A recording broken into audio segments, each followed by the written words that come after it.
Stand for the pledge, please.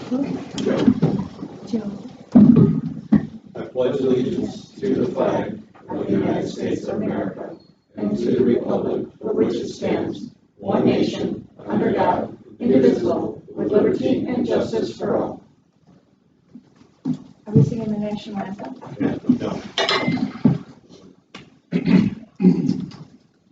We've called a special meeting this evening. We're going to get a presentation by Baker Tilly representatives on a comprehensive financial plan that they've been asked to complete for us. And gentlemen, just start off by introducing yourself.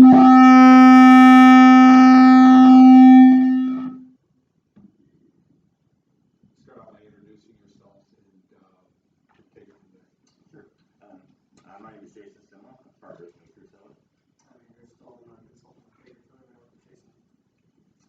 Well, thank you for having us here tonight. As mentioned, the county asked us to put together what we call a comprehensive financial plan. We just did this a few years ago for the county, just kind of like updating that. So tonight is just to kind of go over the draft with you, to kind of go over some of the assumptions that we used, and then talk about those, and then based upon our conversation, I have a feeling we'll probably want to change some of our assumptions, and that's typical. If there's things that you're thinking about, this is the perfect time to do this as you're starting into budget season. So if there's anything that you'd like to see in this report that says, okay, we're thinking about doing this, how is it going to impact the next 2 or 3 years?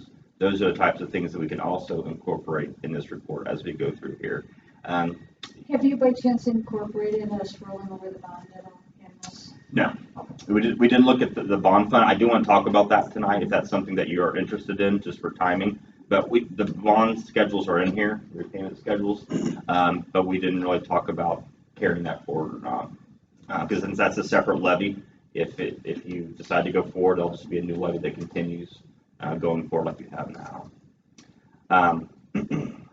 Trying to think if there's anything else. Like I said, I want this to be very conversational because this is really an opportunity for us to kind of get feedback from you, like I said, on our assumptions. And oftentimes once you see, as was mentioned earlier, the trends, that kind of spurs discussion. And one of the things that we'll talk about, as the council knows, you have the opportunity to kind of move levy from one fund to the other, or move expenses from one fund to the other. So that's the kind of feedback that we want from you to incorporate in our report, if you like. And then the health insurance fund too, we'll probably talk about that quite a bit as far as that's trending and what some of the opportunities that we have for that.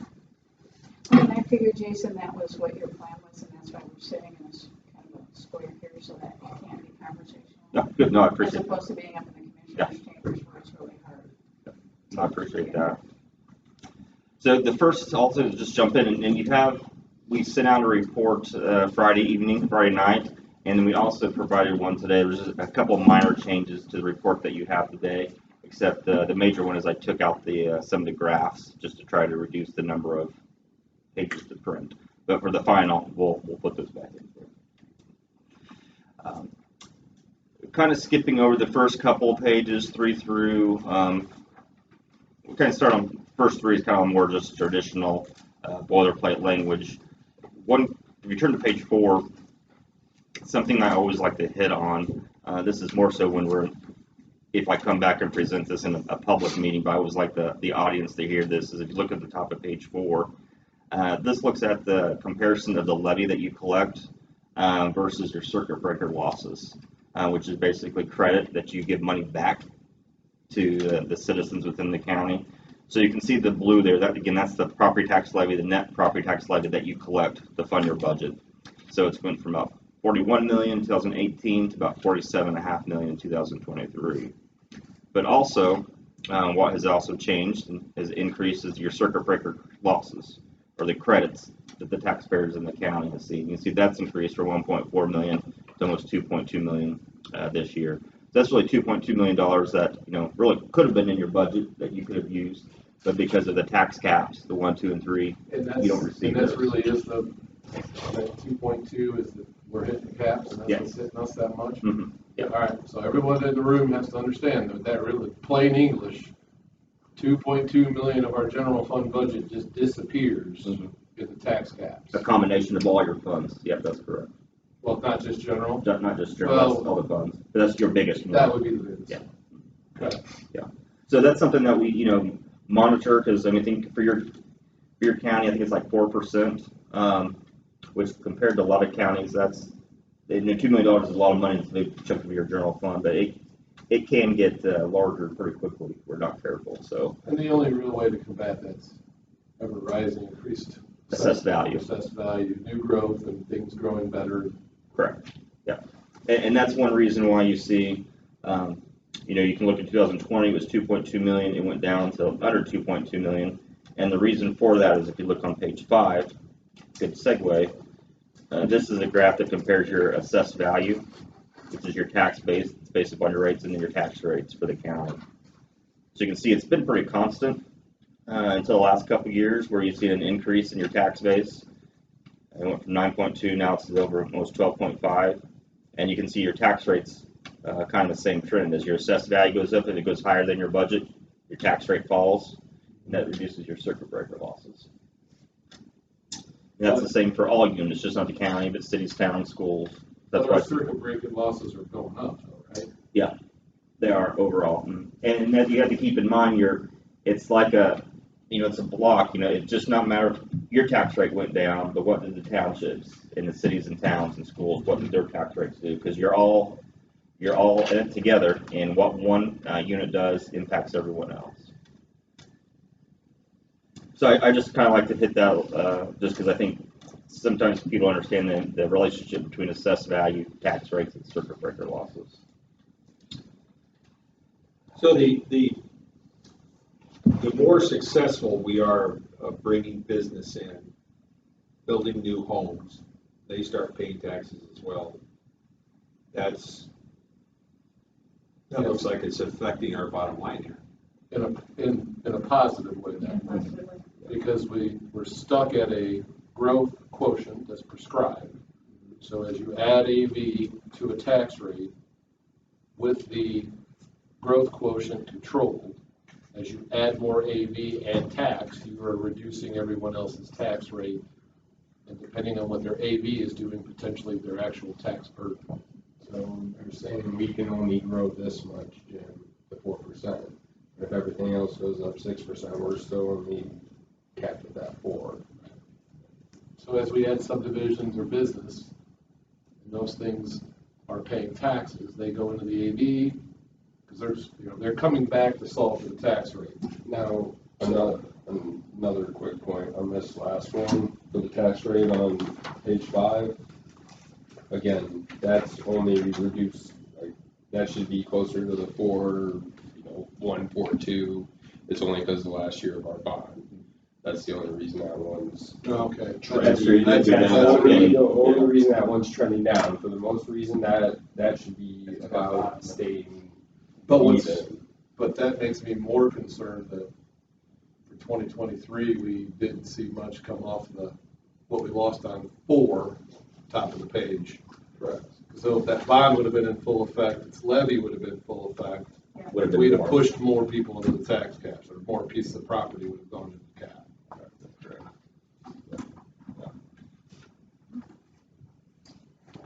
Next couple of pages are just kind of a summary of the schedules that we'll be going through, so I'll kind of skip those, but I want to start on page 8 to talk about some of the assumptions that we used. The first main one that we've talked about, and kind of hinted on it right now, is if you look at kind of middle of the page, the receipts. 1, the maximum levy quotient. So as was mentioned before, it really doesn't matter how much new business you bring in, doesn't matter how many subdivisions you bring in, doesn't matter how your expenses increase. You're really restricted on how much property taxes you can bring in each year by the maximum levy growth quotient. It's typically been about 4%, 5% the last couple of years, and it doesn't matter if you're Porter County or Vanderbilt County or Valparaiso or what school district, you all have the same growth quotient throughout the state, every entity. This year, for 2023, it was a 5% increase. So you're basically able to increase the amount of property taxes you collect, gross, not including circuit breaker, by 5%. which is a pretty healthy increase from what we've seen historically. And it's based upon the 6-year average of non-farm income. So that makes sense, as incomes have been increasing last few years, so should your maximum levy, which to help offset costs. So you can see in 2022, you see 5%. Now you see the next 2 years there in the box, it's 4% for the next 2 years, and then 4.9 in 2026. The reason that we're seeing a decrease in 4% is because, as you're well aware this year, tax rates may have fallen a little bit, but assessed values went up quite a bit, especially for homeowners. So a lot of homeowners saw increases in their property tax bill. Well, that got word down to legislation down in Indianapolis, so they had to fix that. So they reduced, one of the things they did was they reduced the amount of the growth quotient for the next 2 years. So they limited it to the calculation that we've been working on for decades, or 4%, the lesser of the two. So we've actually got it today, and DLJ confirmed it's going to be 4% growth for 2024. If we would have gone through the normal calculation, we would have been able to grow the maximum levy again by closer to 5%. But again, if you increase your budget and your tax base doesn't grow as much, tax rates go up, and tax bills tend to go up unless you're at the cap. So again, the legislature is trying to curb that by reducing the maximum levy to 4%. So that's bad for you, because what you normally should be able to grow your revenue by 5% to kind of keep up with inflation and everything else, you're limited to 4% for the next 2 years. So we've taken that into consideration. And then under the current law, it's supposed to go back to the normal calculation in 2026. So that's why you see we're estimating it's going to be closer to 5% again in 2026. So any questions? We, just as an overall, we got some scary stuff during the pandemic about negative growth quotients, and that's gone in history and not part of it. Shouldn't be part of our subconscious any longer. Well, I mean, as much as your crystal ball. right, yeah. I mean, talk about the legislation, so you never know what they can legislate anything, but yeah, right under now, current law, under current discussion, the 4% is what they're talking about. The next couple, the bottom of the page, this looks at your 4 funds that make up your maximum levies: your general fund, reassessment, human bridge, and health. So, for instance, in 2021, you collected $41.9 million in property taxes, and you allocated that between those 4 funds accordingly. So about 85% the general fund, percent the reassessment, 10% the human bridge, and 3.8% for health. So you can see how you allocated it in 2022, 2023, and then we pretty much kind of kept those constant going for 2024 onward. But that's something that I think that after we talk tonight, that might be something that we can adjust, based upon our conversations. And then as you're working on your budget this year, and you look at your budget, your expenses, and your balances, that may be something that you want to adjust. You may say, we need more in general fund, and not as much in human bridge. So let's move some of that levy from human bridge to general fund to help cover our expenses. Have you seen in other counties the health opt-in, opt-out affect their health levy a lot yet, or? I haven't yet. I mean, I know they're required to still, they can't, opt into this new health fund and then just wipe out their health. So I haven't been in those conversations deep enough to see if they are going to reduce them or not. Now, just asking, so say you opted in, you would need the 1.3, 1.4, 1.5 that we're collecting to match for that levy, for the match anyway. Right. So by us wiping it out, it would, we would need to have a shit ton of reserve. Sorry, pardon my language, my bad. Well, I don't even think you can wipe it out, because the way they've structured it is that they want that to be your matching, so a community doesn't do that. But, no, if anything, But I haven't seen where my opinions. remember that this needs to be recorded. Sorry. So any questions on page 8, these assumptions? If not, page 9, we do kind of show some historical assessed or future assessed value. So we do show your assessed value growing somewhat. And 2023 at the top of the page, it went up by 12%. 2024, we're estimating to still grow, but only by 4.8%. And this is probably more information that you want to know, but I do think it is important because we talked about how important tax base is. The other thing that the legislators did to help ease the tax burden of homeowners is, as you know, if you have a homestead, your home, you have your gross assessed value, and then you have lots of deductions. The homestead deduction, the self-build deduction, mortgage deduction. Well, they increase those two deductions for 2 years. So for like a $100,000 house, you normally only pay taxes on about $32,000 after deductions. Well, now you're only going to be paying taxes on like $26,000 or $28,000. So again, trying to ease the pain for homeowners, great for homeowners, but bad for local government, because it just, again, that's going to reduce tax rates because it's going to decrease your tax base. Increased tax rates means increased circuit breaker losses. So that's why one of the reasons why you're showing your assessed value not growing as much the next couple of years. Which we need to try to message during the budget meeting, because that will cause a weird change in 2 years when those go, assuming they don't get re-legislated into existence. As that could really make your tax bill look quite different in the year that those come off, depending on what the tax rate's done, where you're at with the levy, and I mean with the circuit breaker, it could be a significant difference to some people. That's a great point, because with the good intentions, trying to keep tax rates low for 2 years. Well, that third year when things go back to normal, it'll look like a huge tax rate increase. It will, because the levy will be released to a normal, whatever the normal equation is. The homestead deduction will go back to normal. The other one will go back to normal. In the meantime, depending on what's happened with the AV and the rest of the equation, so it could be hard to explain in 2 years. Yeah, that's a good point. But that would be through an action by the state. It's already happened. No, it's already happened. They've already made these changes for 2024 and Right. 2025. But if they turn around in 2 years and raise it back to five, We'll automatically It's have- automatically supposed to go back that's automatically supposed to. unless they change it again in 2 years.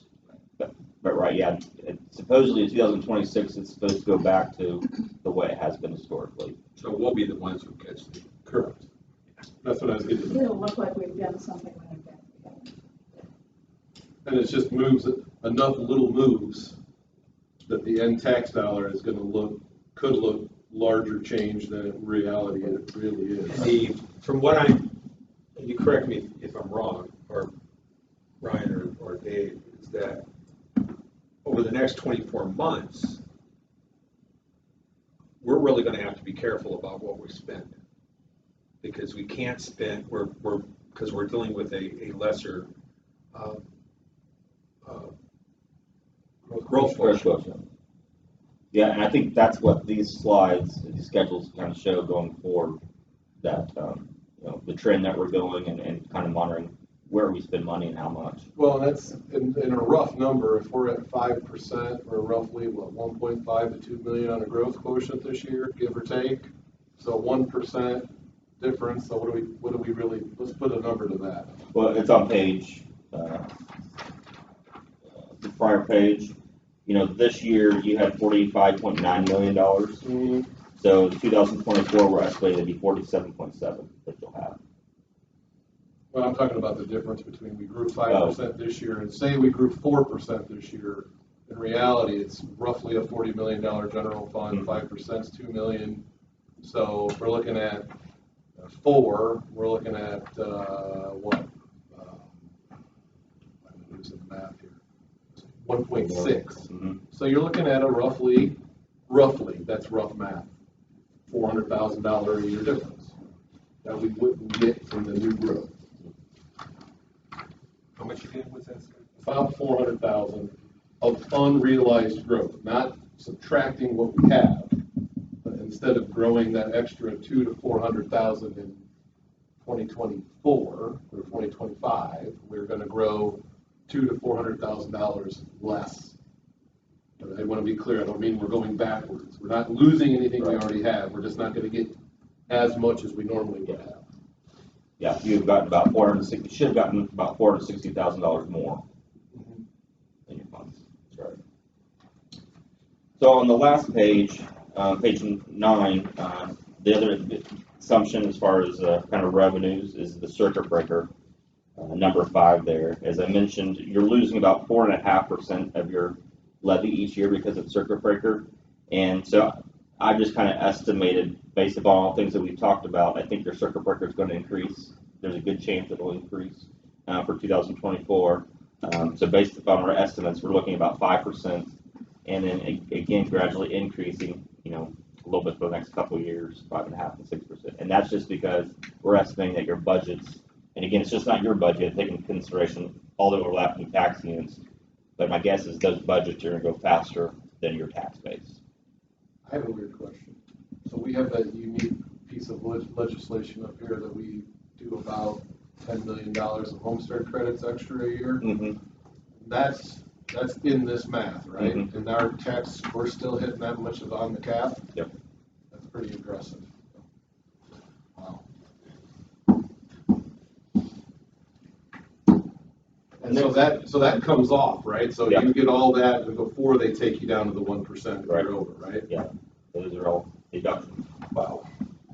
Circuit breaker estimates. Did you take, look, obviously at our county over the last couple of years, we didn't have anything in the 3% for the last, 3 years? Mhm. And then very little before that.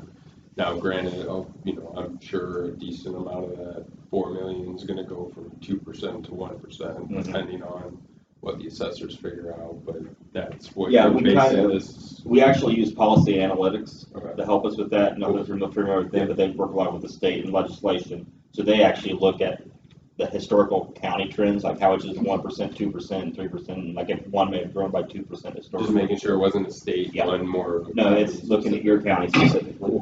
Yeah. So Jason, are you, are you looking for us to agree with you on these numbers, on these yeah. assumptions? Yeah, if you want us to be more conservative, for example, or less conservative, then, for 2024, if you think, we really don't think, I know the assessments for 2024 are being rolled to the auditor's office here soon. If you've gotten information from the assessors saying, hey, values are going down, or there's thousands of appeals that, could be at sell, and you want us to be more conservative, that's something that we can do. Or, if you knew that there was, a huge manufacturing facility coming in that's going to bring in, hundreds of millions of dollars of value, we might want to adjust otherwise. But that's if you want us to change our assumptions. What's your guys' thoughts? So, yes, we got the rolled values, and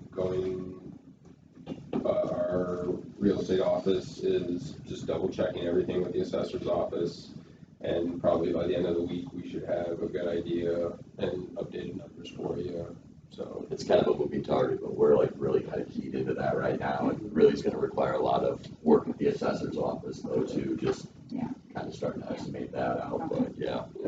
But I think these numbers we could, for now, we could roll with what you Yeah. put together. I mean, Page 10 looks at the revenues. Pretty much we kept all the, except for the, let's go back to that real quick. okay. Is there any, because if we were gonna rearrange the chairs on the Titanic here, Cume Bridge is not something that's easy to touch. 215 reassessment, I don't think is very easy to touch. I think health, that number is a number that I don't think can get modified much because of the match, right? If we were to opt in. Yeah. But if we weren't to opt in, I can't imagine that gets reduced. It won't get reduced, but Right, so the only one that would potentially would be CCD. And that's outside your maximum levy. Right, but But that's you something the couldn't move- commissioners wouldn't necessarily affect next year, I don't think, but it would affect the year after, right? 2025. But the You could potential move is, expenses, if I remember right, we'll go through the CCD fund. I think that was one that did have some capacity where you could potentially move some eligible expenses from your general fund to the CCD fund. And then, because that's sitting on its own levy. Right. And I can't remember the last time the commissioners raised that. It's If you actually look- gone down each of the last. Yeah, as your assessed, if you don't make the changes, your assessed value increases, it goes down. So yeah, it's something that we talk about looking at. But just to be clear, because I think that's something the commissioners have put on their thought process for potential going into next year, but just to be clear, if they raise it, it doesn't reduce the general fund, right? Correct, it does not. Because like the Cume Bridge does. Correct. All right, but this one, if they were to determine that they wanted to do that, it sits on its own levy and it wouldn't affect other funds. Correct. Same with our debt. Correct. Okay, Same with the. I'm sorry. Yeah, no, this is all good questions and things that we want to bring up and as potential solutions.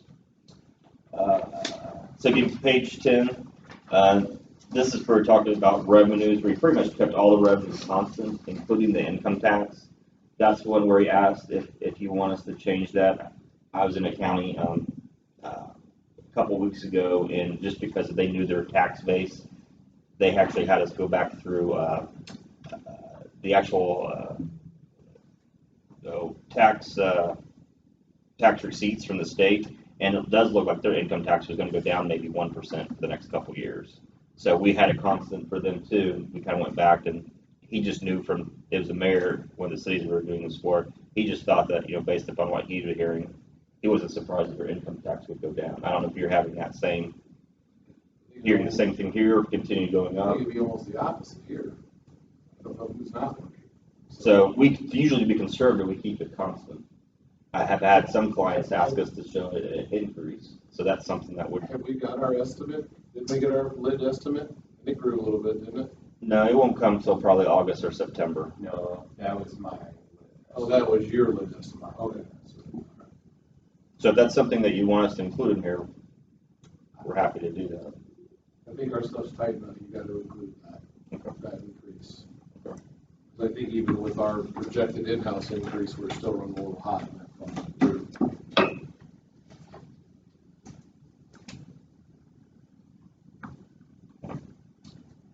But most everything else we kept pretty much constant from the prior year or an average of the last 2 years of this miscellaneous revenue.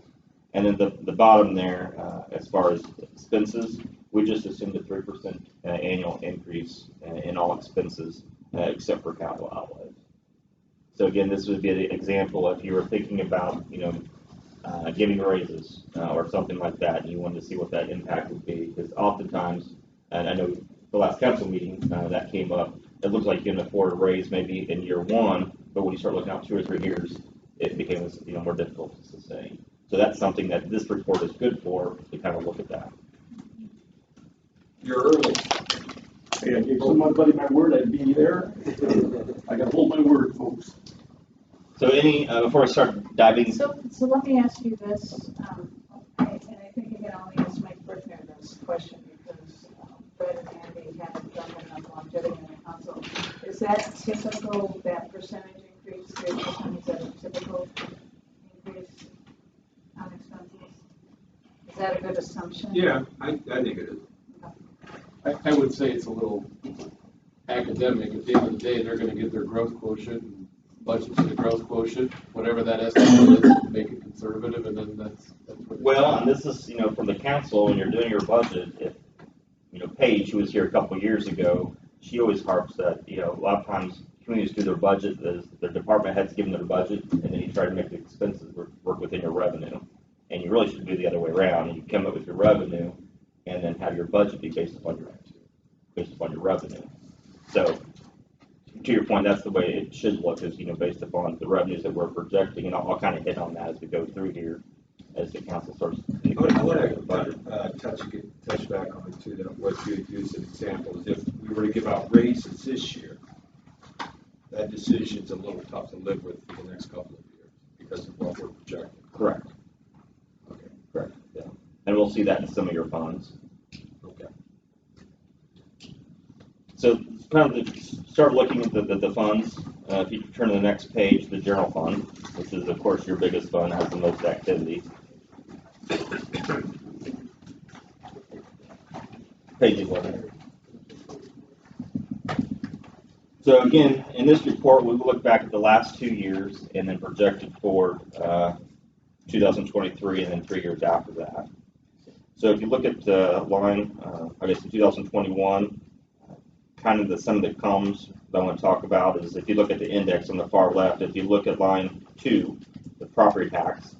So again, this was the levy that you collected. So for instance, in 2021, you collected $35.7 million in property taxes. Line 2, that's the circuit breaker loss that we were talking about. So right at the beginning, you lost $1.7 million of your general fund due to circuit breaker. You did have some levy excess, so that's probably maybe from delinquencies or things like that from the prior years. That's $578,000. So the net property taxes you collected is $34.8. So then you have your miscellaneous revenues. So if you look at line 18, in 2021, you collected $42.8 million in taxes. If you look at line 28, your expenses for your budget was 41.5. And then if you had some other receipts and other disbursements, but if you look at line 45, this is what's kind of crucial. That $777,000, that shows that you brought in $770,000 more than what you spent. So the beginning balance at the beginning of 2021 was 10.5, so you ended the year at 11.3. So the next line, that 50, the operating balance percentage, you see that 27.6%. This is kind of just a guideline that we help communities go kind of set goals. What that means is that's basically how much money you have in the bank at the end of the year to cover operating expenses. So 15% is about 2 months. So that means you'd have enough money in the bank to cover 2 months of expenses if you didn't receive another penny. 15%, that's kind of like the bare minimum that we recommend. Now I have some clients that are struggling to get there. So you can see you're above there, 27.6. The next line item down, 52, is 98.9. That just means that in 2021, that $41 million, that was about 99% of what you budgeted. Now that's important because there's some funds here where you don't spend near what you budget. So when we're projecting right now, you spend 100% what you budget. So some of these funds look really bad because we're projecting you're going to spend 100%, which historically we don't. So that might be another assumption you want us to make is, hey, we typically only spend 80%. Let's continue that going forward. But from a council perspective, like in 22, line 52 in year 2022, so 99.2% of what they budgeted actually got dispersed. Correct. Okay, well, I think that's an important nugget for them to know because there's always that question of budget after budget after budget after budget, scrape pennies together to try to do other things. Does it actually all get spent or does it come back? And that's a pretty, I don't know what your other clients look like, but that seems like a pretty high number. That is, well, usually I have someone that are pretty low or pretty there, you spend over 100%. Yeah, and that's knowing like we have funds like CCD that we don't always spend it all out of on purpose, and some of those others that are. What is normal? What is the normal? Well, you want to have a balanced budget. You want to, when you have a healthy balance, like $11 million, you're 25, 30%. I mean, you want to have a budget where you spend what you bring in. So, I mean, you're, in 2022, you had a surplus of $441,000. So again, I would consider that pretty much a balanced budget. Now in 2023, you can see that, in line 10, we're estimating you're bringing about $44.6 million and spend about $45.4. So if you were to spend everything that you budgeted, and part of that's because you've had some additional appropriations on line 25 and some encumbrances from the prior year of $74,000. But if you spend 100% of your budget, you're going to spend about $733,000 more than what you think you're going to bring in. If we spent everything budgeted, right? Correct. Yep. Now that's okay. That doesn't really worry me too much because you have a healthy balance. You got $11.7 million. So still at the end of the year, you're going to end with $11 million over 20%. I mean, that's the important part, that general fund balance. It's not that many years ago, it was zero. We started the year with like $442. So that's been those are good numbers for 22. Just going forward, that worries me because I looked at 21 and I told you how crazy close you were to healthcare that you guys figured out this year. And as we go, I think it was 2026, $5 million. It's got to come from somewhere, right? So as that money, as we go forward, that general fund is just going to keep going down faster. Yeah. And the other thing here, and just because I was at the council meeting where you talked about employees, Again, you spend 100%, but one of the things that I see in a lot of counties, that's what I typically see, a lot of times counties spend, much less than what they budgeted. And it's because in their budget, they have a certain number of employees that they can't fill. So at the end of the year, it looks like they haven't spent 100% of their budget. It wasn't because they weren't trying, it was because they couldn't, Fill the positions. fill the positions. Right. So I bring that up was because if you do start filling the positions, you might start spending more than 100%. So I just bring that up because of these. You already have $146,000 of additional appropriations. So that tells me right there, if you spend 100% of your budget with the additional appropriations, you've already spent more than 100%. Plus raises. Yeah, with the raises, that was outside what you budgeted and approved last fall for this year. So any raises that you give mid-year, that's going to impact your bottom line here. And then I can't remember who asked, but it's a cumulative effect. So the shortfall in 2022 or 23, it just gets worse each year, as you mentioned. As you make a strong case why you should never, in the middle of a budget year season, hire new employees. I'm talking about new positions, create new positions, not ones that are open that haven't been filled yet, but actual new positions. You shouldn't be doing that. I don't think there's anything wrong with it as long as you look out. Not only can you afford it this year, but can you afford that new position the next 3 or 4 years? Yeah, but I'm talking I'm talking about us here in 2023. If we were to fill everything that we had open and say, our prosecutor has been asking for a number of new employees. If we were to, hire 5 more employees, that's where we start getting in. Yeah, you're going to have to start moving some money around from your other funds if there are any places to move from, or cut expenses somewhere else. Especially considering too, it's not just their salary. There's so many other things that are tied to that as well, between benefits and health insurance, that it's not just like that exact dollar figure. What is that, people?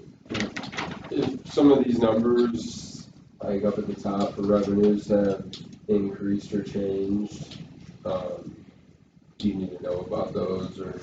Anything that The only reason I ask is because, I know for a fact, alone, we brought in $650,000 worth of interest just last month. So, I know that over the entire year, we're probably getting closer to 1.2, 1.5, stuff like that. So, every bit helps. And we tried to increase the interest a little bit with the rates and just as your balances have changed. But I'll try to get better numbers from the treasurer for you for those. But What line on here is interest? 10. Everyone's on investments. Yeah, I would think that would jump significantly from 22 to 23. Well, when they changed banks and everything, all the new rates that Michelle's been getting and helping us with, I know that they've been bringing in quite a bit more, and I don't think that's something that in the last couple of years maybe has been reevaluated to. It was so low. Yeah, to be brought back up to where it is. Last year was 852, so this year it could be significant. Like I said, I know last month alone, right after settlement, if that money sits in there for a month or 2 months, we make some decent bank on that. So, But yeah, I'll get you better numbers for that. So again, I want to spend as much time as you want to hear because this is your biggest, most active fund. So again, it's pretty consistent, balanced budget. But as we start looking at some of the other funds that might need some assistance, this might be the only one we can dip into, but you can only dip into it for so long. That's why I was going back, that's why I like these graphs. Yeah, you can see the downward trajectory, and then you have the health fund in 2026. Yeah.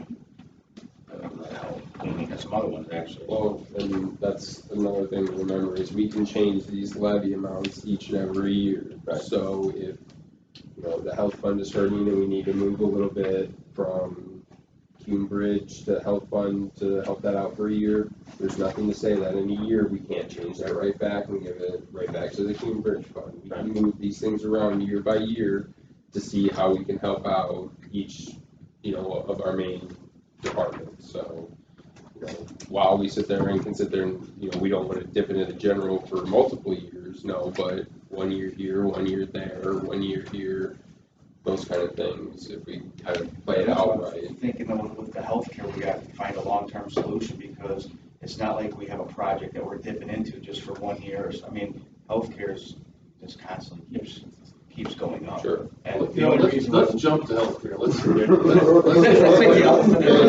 is that page 27? Yeah.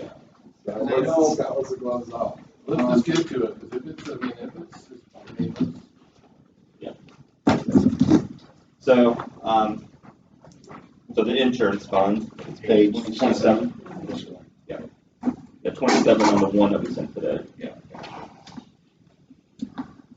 So on this one, you can look at what was actually been received and collected. And we kind of broke this, as I was telling Scott earlier, as we kind of dove into this more and more, we kind of got more and more layers. So we kind of broke this out even further than just the county benefit contributions, but you have your individual contributions, you got refunds, reimbursements, and you got miscellaneous receipts. And then disbursements, of course, you have the health insurance, other insurance, and then some services and charges. So you can see in 2021, 2022, you have an ending balance of about $1.3 million. On page 23, we kind of looked at, and this, actually, if I go to the next page. What page are we on? 28. we're on 27. We looked at where, as you know, you're transferring money from various funds to help fund the insurance fund. So on page 28, it looks at the various funds and how much you're transferring from each fund. So like the commissioners in 2023, they're transferring $2.5 million from their fund over to the insurance fund. So you kind of see all the different funds. They total $7.7 million. But then you also took $2 million of your ARP funds this year to help fund that. And that's they come with the $9.7 million. So then if you go back to page 27, that's where that 9.7 comes from, county benefits. And then the other 3, 4, and 5 lines, we just kind of carried over from the prior year because it was less than 2021. Hoping that doesn't continue to trend downward. So we just kind of kept them to what you received in 2022. So how long does the ARPA fund last? It's pulled from like that $2 million.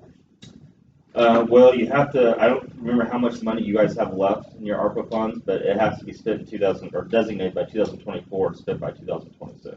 We have about $500,000 unallocated at this point, everything else is allocated. So if you're asking that $2 million, that's done and gone. It's done Yeah. for the next year. Okay. Which is why, well, I'll continue in 2023. I think in your budget, you assume $12.6 million in your health fund, but talking to Scott, I think your actuarial assumed that it'd be more like $10.7 million would be your potential claims. It was like it ranged from $10.7 to $13 million. So 10.7 was the expected. Yeah. The That was all- the rebates and everything. that's all- play into that. That's the whole, when everything settles out, 10.7 was the expected. So we put 10.7 for health insurance there, and then the other insurance and other services and charges, we increased by 3%. So if those were to come to fruition, you're looking at about $12.9 million in total disbursements. What did you, the 10.7 was everything? Including the other insurance like dental and, The whole program, You were scaring me there for a second. even like the other services and charges. even reinsurance and the whole 9. Okay. So it's going to be they're projecting to be less than last year's. It was 11. We can go back and look at the, but that's what we asked from them. Okay. Was the full enchilada, not just claims, the per employee, per month, prescriptions, short-term disability is supposed to be in there. Vision. All the vision, dental, the reinsurance. Now, the health fund this year is looking a lot better than it did last year. Okay. Now, granted, there's the one there's the ARPA money that's in there right now, but we still haven't pulled our third quarter monies. There's other monies that have been negotiated from, so basically on page 28, I can have a better updated sheet for you here, probably. There's zero doubt that this fund needs money. But it's coming from three different places of why. The first reason is, we used to have a $500,000 reoccurring yearly budgeted amount coming out of health insurance, out of the hospital sale proceeds interest fund. That dried up, never got replaced. So a $500,000 a year just never got replaced. The fund petered out and didn't get done. Two, we had during COVID, we had a few departments that could not make their payment. The one that hurt the most was highway. Yeah, I see that. And if you look at highway, on page 28, you see that they're contributing $833,000 a year. Now, I can't remember if it was one payment or two payments, like on the draw. That's what I mean, is like when we pull from their funds, whether that was one or two, or even three that they didn't make. Now, that would have ate into our cash balance. The $500,000 a year that didn't get rebudgeted, that's hurting our balance. And on top of that, before that storm started, we were probably $500,000 short on the budget, but we were doing so well riding the self-insurance wave and had enough in the balance. You can understand what he's saying. Well, I know, we have hospital proceeds that we Well, had, and once they yeah, dried up. these funds here, these different different departments, they're paying for their health, they're expected to pay for their health insurance. Correct. So when we get into a department like the highway department, that hits a, whatever reason, Yeah, it was a tax. It was the way that Yeah. the gas tax and the MDH and everything. they don't have to pay it, so we've got to make it up somewhere. And what we did was we let that unallocated balance get eaten into. That's kind of what happened. But that all being said, I think we are getting close to the real number, okay? And there's no doubt, that does not mean that there's not a blinking red light here. The blinking red light, I mean, just off the top of my head, without diving into this, I think I shared with Barb, it probably needs $1 million, $1.5 million of an injection of cash, and it probably needs, over the next successive budget years, it needs to have probably $1 million added to its yearly reoccurring budget. Rough numbers, but that's real, but that's how we got here. I would be in agreement with those rough numbers. Yeah, that was my ballot, the 10.7. I thought that was just the health insurance, so that's. I understand, we These know, numbers because that better. expected and max was supposed to be all in, because we gotta, because that thing is a puzzle piece put together. And so, everything from the reinsurance to everything else, and so, no one cares what just the claims are. What's the real cost of the health insurance? I mean, I know claims is 80% of it, but We have a meeting tomorrow. yeah, and I think we can, you guys are starting to see how it's difficult on the math. And for the council people, here's one thing that comes up every year, and I just want to say it now so it's less confusing instead of in a giant loud meeting. Highway's a good example. Highway 911 is a good example. They're paying their own health insurance in their budget, okay? So when you have 48, I'll make the numbers up, 48 telecommunicators budgeted, and each one of those telecommunicators is some number that, like, if it's 10.7 is what we think the number is, all we do is divide that by the number of employees on our health insurance. Whatever that magic number comes out to be, 17, 18, $19,000, somewhere in there, that's what it's been. That's what we then charge highway or 911 per employee. Now, the nuance is this. The easy way to budget it is, Ms. Gunn, you have 48 telecommunicators, and we're budgeting for 48 health insurance spots, okay? But like in 911, to make things difficult, 10 or more of those are never filled. They're rotating, okay? So it doesn't, what we can't do is have us budget in a way that when they pull, we pull for those 10 that don't exist. Because while it makes budgetary sense, in reality, we're taking surcharge 911 money and paying for Melanie's health insurance in my bad example. Okay, so that's why we try not to do that. Same thing with stormwater. Sooner or later, you're gonna get caught. Well, the problem is, we told everybody we're having a stormwater fee, and it's only for stormwater, and employees self-funded, but, so if they've got 9 employees in the health insurance, they should be paying for 9 employees. But if they have budgeted 12 and 9 are filled, as soon as they fill it, they should pay it. Correct. But until then, they shouldn't pay it. And that's always this, now that opinion, that might be the legal opinion, and it is because of the way those funds are set up, but that's not the same as, like, let's say you go into the reassessment fund, and I'm making it up, somebody's reassessment fund, they can have an employee in. Well, if there's nothing stopping in that allowance for you to do health insurance there, you can. Does that make sense? Yeah. But on the ones that have been like the 911 surcharge fund and things like that, that are really specific to try to run a department, or MVH or LRS and highway, those are harder to pull out, have them pay, and not actually going into that department. That make sense? And that's also a little bit of why this math is always so weird. So we have this many employees on the roster, but at any given time, we have this many filled. And depending on what department they're in, depends on whether or not they're responsible for that health insurance. Scott, are we also running into the problem where they're budgeting for insurance of what they've filled and not of what they've held, not on what the positions that are open? And then if they were to fill them, that they don't have enough budget to cover the health insurance, and then it ends up, the commissioners end up having to cover it? Has that been happening as well? Not as much.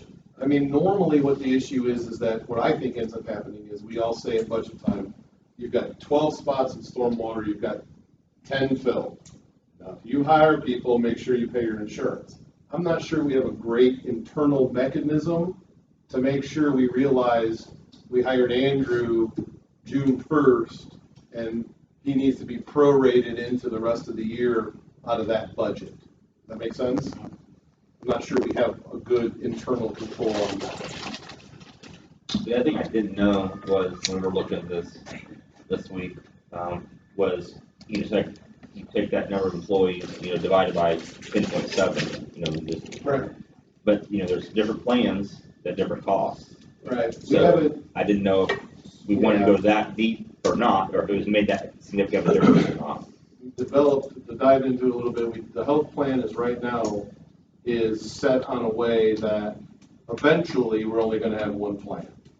Because we have 2 plans right now, but a year or 2 ago, new employees are only getting the high deductible option. And then the current employees who have both options have been greatly incentivized to come to the high deductible plan, which is why we've done the HSA contributions and the clinic. And we saw they were expecting 20% migration. I think we saw closer to 30% migration. So eventually, the plan is to wean us down to just one plan. So we need to make a note that we need some sort of internal mechanism such that if they've only budgeted for X number of employees. Well, if they have, in budget time, if you're dealing with stormwater, for instance, or 911 or highway, if they want 48 employees and they think they're going to be full, they should put in that. I mean, but we can do it that way, all right? But then they have to have the impetus not to pull it all blindly based upon just the number taken. Or we have to do it where we budget for how many are there, and then the auditor's office has the unfortunate ability to go, oh, wait a minute, stormwater hired an engineer, we need to make sure we get them on the health insurance part of it. It's either or. So far for this year, through we've done 3 pools. What we do is take the number on page 28, divide it out by 4. Then we check with our payroll department, see which spots are vacant, which ones are filled, and then pull the number based on that. So we have been doing that, but that's still, that's not prorating, that's not, I get it. That's not getting, I guess, deep enough into it. doing a more generic 4 quarters. Makes sense. So you're not taking from Peter to pay Paul? Correct. It's not as hard. We have to track the 144 changes anyway. So anytime there's a change in status already, we're aware of it. We're already tracking it. You guys get that, you're the one place that gets that. So Correct. That's, you're at the We would fingertip of be knowing. the internal mechanism that would happen. But so, yeah, that's, I think the health insurance, we're almost dialed all the way in. We'll just confirm those numbers and then confirm that second sheet. And it is what it is. If it needs more money, it needs more money. It's just, I don't think it's complicated, so I can understand why. Because in a nutshell, why this is so complicated, there's 3 lines on this line 28 that are actually budgeted, that you can easily walk in here and figure out we budget for health insurance. The 2.5, the 1.6, and the 1.1. That's it. The rest of these are buried in individual budgets. So to a layman who looks at that, it's like, well, they've got 3, 4, 5, like $5.3 million budgeted for a $10 or $12 million problem. Where does it all come from? And that's where all these crazy nuances come in, because I have never seen it put together like this, where highways 833, but that's how many employees they got out there. I got a question. I should know this, but I don't. Is every department in county government expected to pay for the insurance for their? No. Why is some do and some don't? So, for you, basically the council over the last couple of decades has taken the position that if you are a budget that is not being the vast majority funded through the general fund. So if you're sitting out there either on a fee base, whether it's a 911 fee or a stormwater fee or Or special tax? LRS, MVH, tourism, things like that, if you can pay for your health insurance, that's what they tried to do over the years to keep the cost out of the general fund. So tourism pays for their own health insurance? Correct. I don't see them on this list. I saw. It's PCC, RBC, the second Oh. one from the bottom, sorry. But things that are general fund don't have money from anywhere else. So then those people are in our, when you say commissioners, that's the commissioners' general fund. Lit, that's the lit, and then Porter County Foundation. So that's the chunks of health insurance money. The rest is coming out of individual budgets.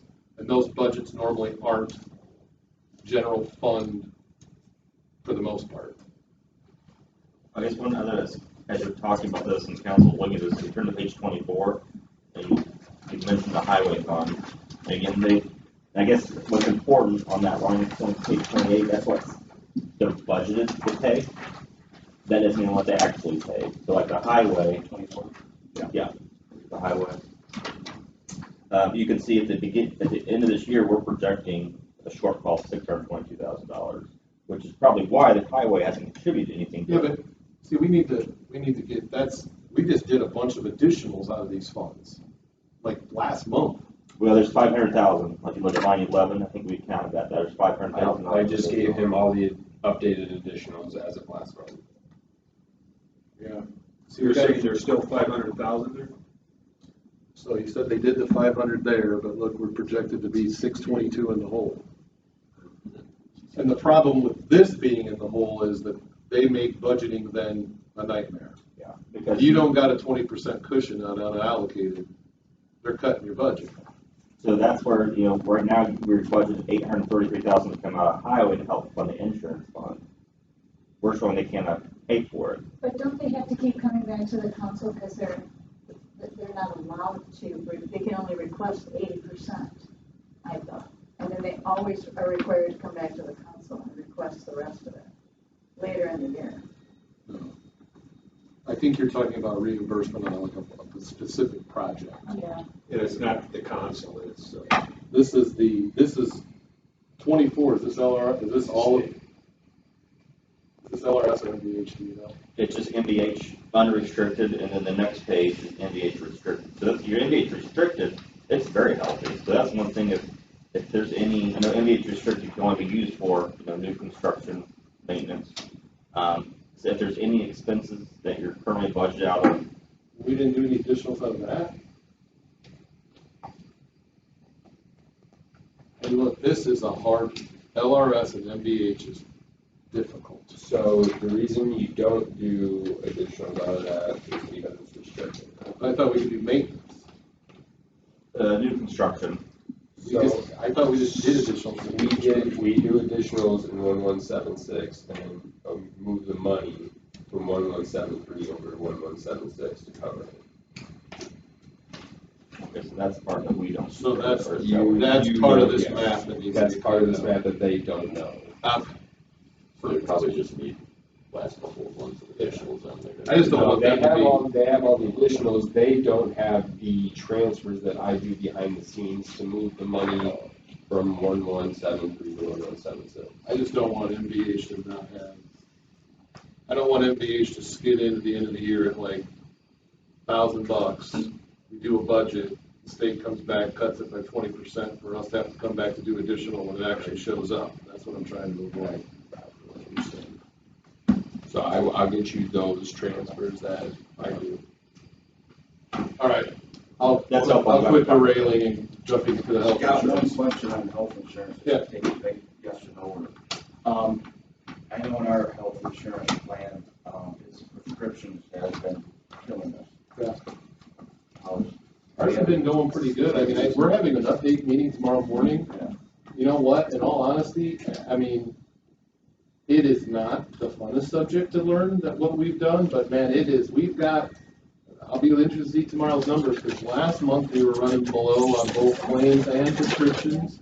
I think we've got, and the options left to us to tighten screws down are pretty limited. We've done almost everything that's not. Some of the, I don't even know if we are, like I know our school's been dealing with North Shore, Uh-huh. maybe the teachers are raving because stuff that was costing them, out of pocket, 20, Right. 30, 40, 50, 60, literally 27 cents. Right.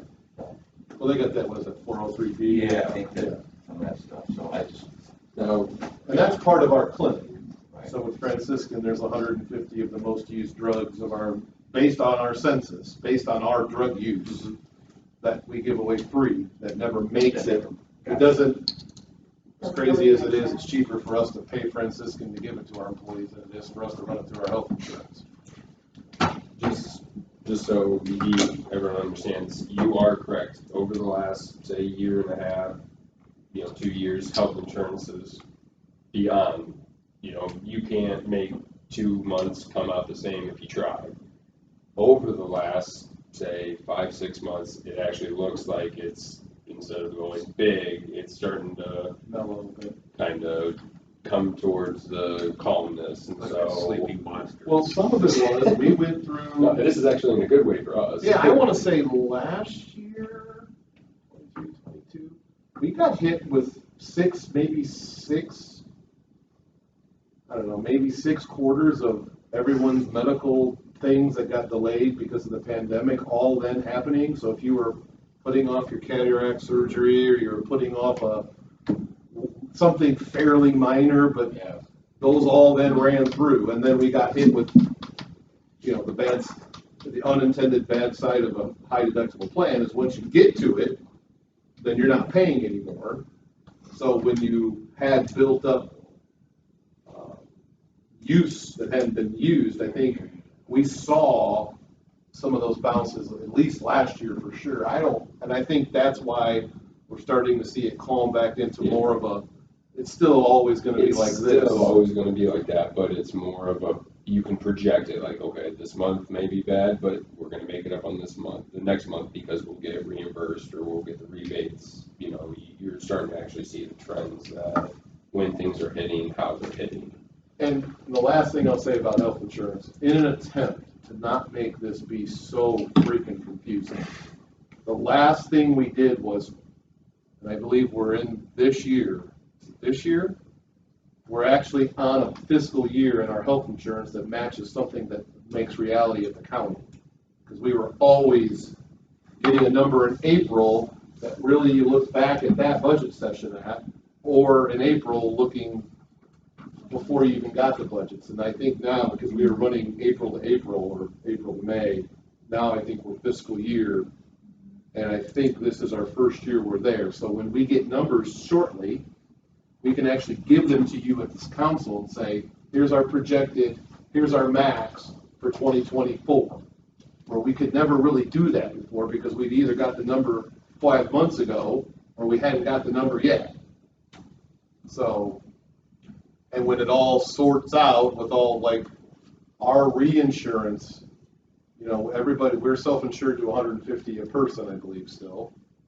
And when we go over that 150, at some point we get that back. But that might be 4 months down the road before that comes back. So it may be in 2024, we get a big refund that really was for something that happened in 2023. So that's the last reason why the numbers is like reading a Rubik's Cube. Which is why we have the fund gap report. Right. Thank you, guys. So Scott, for the two new council members, in terms of, you were talking about, it's looking like we're probably gonna need, not this year, but in subsequent years, we're gonna need like $1 million of infusion. Well, and when I say $1 million, I mean over 6. I don't mean $1 million every year. I mean $1 million. Okay, we're going to put 200 or 300 to it this year. We're going to put 200 or 300 to it next year.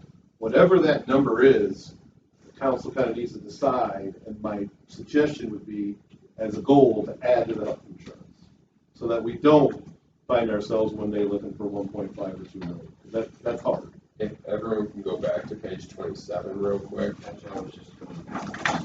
So if we go back to page 27 and look on line 10, okay, in Jason's illustration, we have 10 plus the 300,000 plus the 1.8.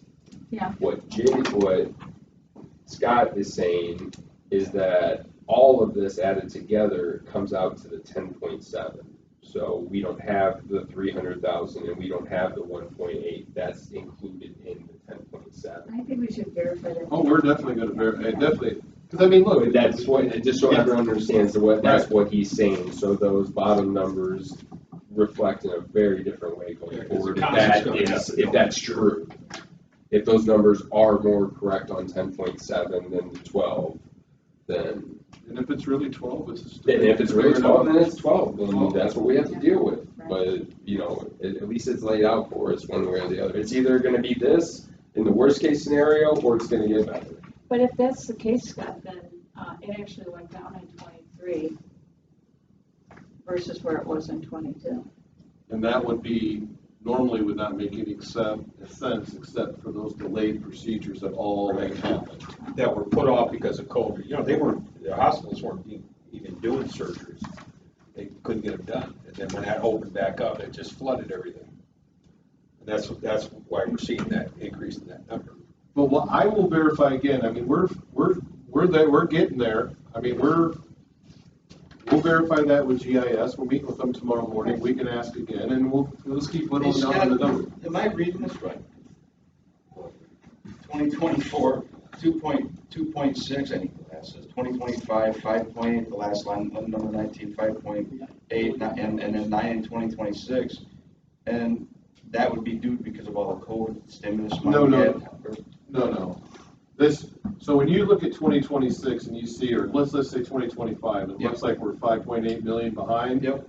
Well, part of this is that we got to get back to whether this 10.7 is the real number or not, because there's like $2.2 million that I'm not sure belongs in there that's then also growing. So by the time we get out to 2025, it's 1.4 million. So you can basically cut out lines 11 and 12 for 23, 24, 25, and 26.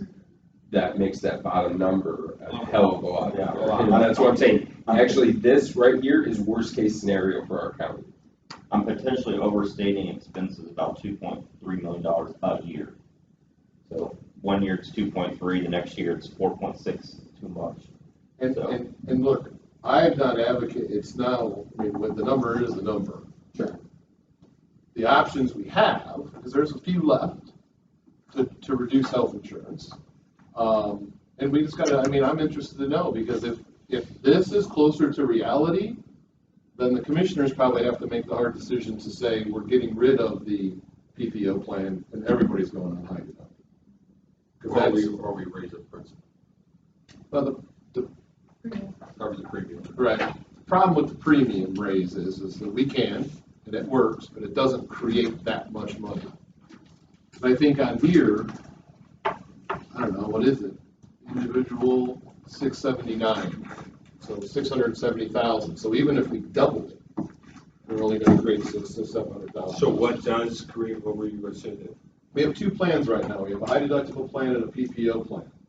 The rough math with GIS has the difference in those plans being almost, I want to say it's 4,000 for a single person and 8,000 for a family, which is why we have the incentives built in to be on the high deductible with the HSA contribution the county has. And when we did that, we were hoping for a 20% migration and we got more like 30.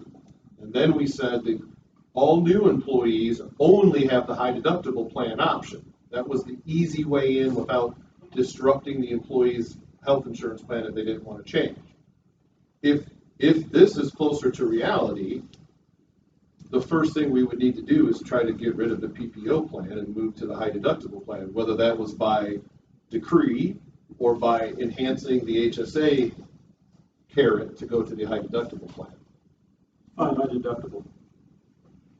Define the high deductible plan? Yeah, I mean, what are we talking about, the people before, out of pocket before they, 2,500 for a single and 6,200 for a family. Yeah, but we put how much in there? On a single, we put 800, and on the family, 1,200. 1,200. And last year was the first year we did that. do we anticipate losing people over this? Raising their insurance premiums or? Or dropping it down? If we were Dropping to it. go to a high deductible. They just say high deductible. I think now the market's, That's most standard people industry. are in Yeah. high Pretty deductible. good. Yeah, Still. There's enough people still on the PPO plan that I don't want to underestimate the amount of employee unhappiness and complaining here. Not saying that that's the end all be all, but I also don't want to give the impression that there wouldn't be a minor to major uproar with the employees, which is why last year was the carrot, not the stick. And it's all, Andy, it's all relative to, seeing through the years, as if they've been given a big raise and then we tick it up, the commissioners tick it up, the health insurance cost, there's less of a complaint. But if there's less of a raise or no raise and we tick it up, then there's a lot of complaint. And one thing we could consider doing this year is raising the PPO again, because we've done that in the past, the employee portion of it, and maybe raise the portion we put into the HSA. Which is why the clinic is so important, because the clinic, then, we want to tell the employees, like, that to your point, it's scary if you're a family to get on the high deductible plan, get $1,200 from the county. Yes, the portion you put into your check is tax-free, goes into HSA, but 6,200 or whatever the number is a mountain to climb. But the clinic is there to say, for your earaches and even some of your high blood pressure meds and those things, go there, it's free. That's part of making it palatable and better for the people on the high deductible plan. Free always sounds good. What's that? Free always sounds good. And it's pushed a lot of people there. A lot. Scott, did I hear you say that there used to be there was foundation money used to go into insurance, but that dried up or something like that? To be very clear, so right now, the Porter County, our current foundation, still has 1.14, just over 1.1 million going there. The money that isn't going there anymore is, before the foundation was created, all of that money all of that eventual foundation money was just sitting in our accounts. That created interest. That grew into a fund. And at some point in time, there was millions of dollars in it, and $500,000 a year went to health insurance. That dried up. We built off like $10 million before we did anything, remember? We built like $10 million off, set it aside that was one of the purposes. Yeah, but this was also just the raw interest being done. Yeah. That money got used, that's the money that's still there, that's paying for an ambulance. Okay. So That when runs out at the end. 10 million, when the hospital got sold, got put aside Right. for litigation, because we were self-insured as a county. Those are all done, and ambulance. And so that ambulance fund doesn't have any more money going into it, but that's where the money originated, was from the hospital sale. And then the money I'm talking about was the interest it made. But all pre to the foundation Yep. that we created. Right. Because that's when the interest stopped, is when the money got transferred to the foundation. And then started making money there. Okay, what other fund do you want to draw our attention to? Well, I can kind of go through the rest of the funds and kind of hit them at a high level, and then if there's anybody who wants to spend more time, we can definitely do that. I think the next is the health fund. That's good. What page are you on there? On page 12. It does have a healthy balance at the end of 2022, but if you see that the budget increased to 2.4 million in 2021. You also, talking about moving the levy from one year to the next, you can look on line 2. The property tax levy actually went down from about 1,349,000 to 1,148,000. So you're bringing in less money in this fund, which that makes sense because you had such a healthy balance at the end of 2022. We pushed that extra levy to the general. Right. Probably the bridge fund too. Right. So again, you can see that, even if you spend all your budget in 2023, which if you look at the last 2 years, you've spent, 98% and 113% last year, you're going to be spending $783,000 more than what you brought in. But again, you're still going to be ending the year with $1.6 million, 65% balance. Again, still healthy. If that trend continues, in 2024, we have $1 million balance, still 44%. But then in 2025, you can see you're starting to hit below that 20% level. So that's when we may want to start looking at moving some levy back over to the health fund.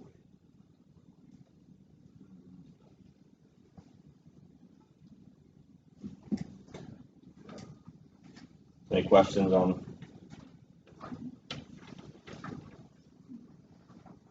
I mean, the other thing is, and I don't know, you guys look like you've been very well with, what you're trying to do health-wise, but I know some counties always ask, have you looked at your fees recently? See if you could increase those, so. I think they did that last year, didn't they? Dave came in and did all the health department fees over for like pools. Was that last year or the year before last? Yeah, it was. It could have been last year. I think it was last year. So yeah, to that, they did go through all their fees for that exact reason. I think that might have been paid. Yeah, raised it up too. Okay, yeah. The next fund, we go to the reassessment fund. What is the reassessment fund? That's your assessor. So when they have to go out and do extra work to reassess stuff, that's Shared with the assessor and the Portage Township assessor as well. So this is one where you can look at line 23, your ending cash balance. But you also look at line 25, they've only spent about 36 to 48% of their budget. So you can see on line 18, we're having it going from $477,000 in 2022 to $572,000 in 2023, and then grew it from there.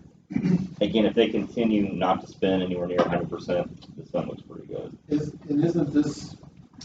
there a bigger every couple of years and then there's a break in between? Isn't that one of the things that happens with this fund? Sometimes in reassessment, they either like election equipment gets paid out of this fund sometimes. Yeah, So that's where I see some big.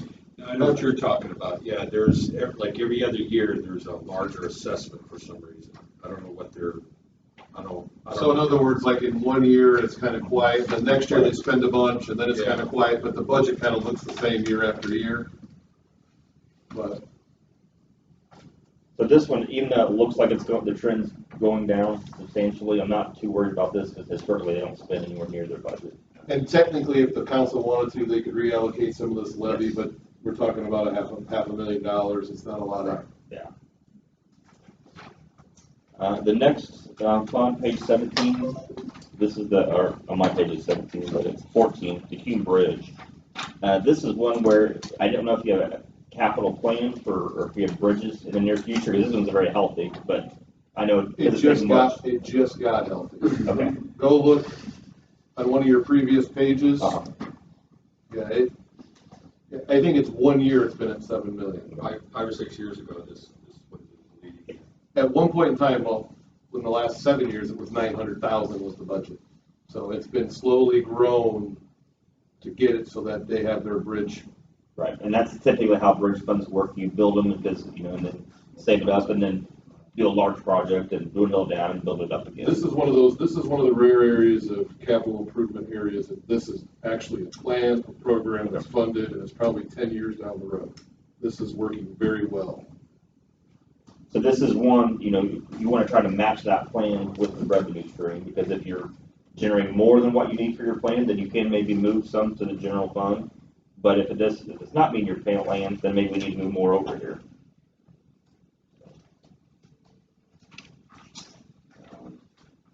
The next one is your QCAP development.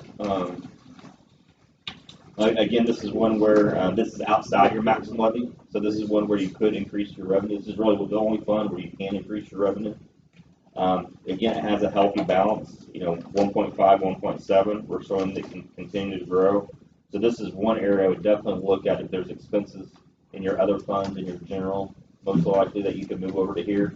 I would do that. Now, I will say we spent the history of this fund not that many years ago was constantly cut by the state because we didn't have enough balance. So this has been an effort to build up the unallocated balance to get it back to a point where it was healthy and we could budget out of it. So we have been somewhat trained in our office to not spend as what we can out of this until the dire end of the year when we are looking for power money or something. And on page, what's pages on yours? There is a couple of pages that we have a description of the funds and what they can use. Page 30. So on page 30,